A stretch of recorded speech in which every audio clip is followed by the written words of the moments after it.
എല്ലാ കൂട്ടുകാർക്കും പരൂസ്യ ആഗമന കാലം ചക്രവർത്തിയെ സ്വീകരിക്കുന്നതിന് ഒരുങ്ങുന്നതിൻ്റെ 3-ാം നാളിലേക്ക് പ്രത്യേകമാംവിധം സ്വാഗതം ആശംസിക്കുകയാണ്.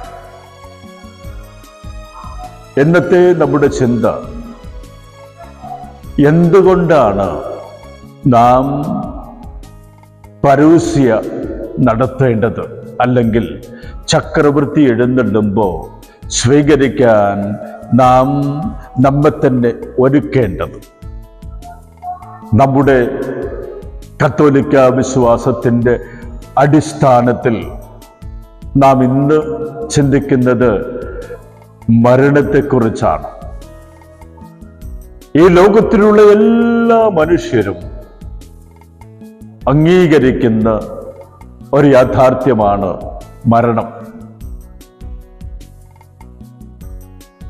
എന്നാൽ ഈ ലോകത്ത് ജീവിക്കുന്ന ഓരോ വിശ്വാസികളും മരണം എന്ന യാഥാർത്ഥ്യം അംഗീകരിക്കുന്നു എങ്കിലും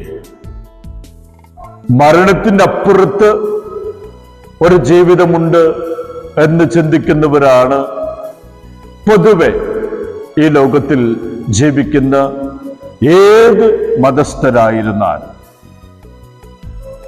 നിരീശ്വരവാദികൾ ഒഴികെ ബാക്കിയുള്ള എല്ലാ ജനങ്ങളും ഈ ജീവിതത്തിൻ്റെ അപ്പുറത്ത്, മരണത്തിൻ്റെ അപ്പുറത്ത് ഒരു ജീവിതമുണ്ട് എന്ന് വിശ്വസിക്കുന്നവരാണ്.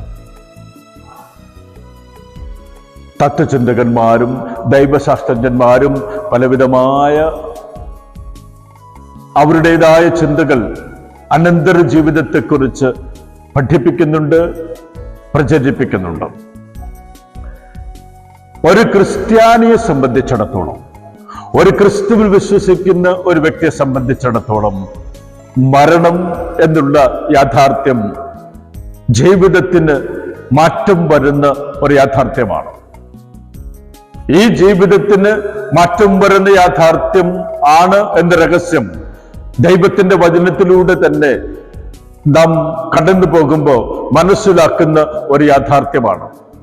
പൗലോസ് ശ്ലീഹ കൊരിന്ത്യക്കാർക്ക് എഴുതിയ 1-ാം ലേഖനത്തിലെ 15:40 ഇപ്രകാരമാണ് നാം വായിക്കുന്നത്: സ്വർഗീയ ശരീരങ്ങളുണ്ട്, ഭൗതിക ശരീരങ്ങളുണ്ട്.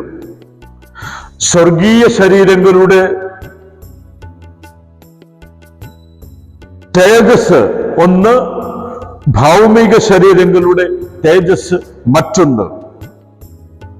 സൂര്യന്റെ തേജസ് ഒന്ന്, ചന്ദ്രന്റെ തേജസ് മറ്റൊന്ന്, നക്ഷത്രങ്ങളുടേത് വേറൊന്ന്.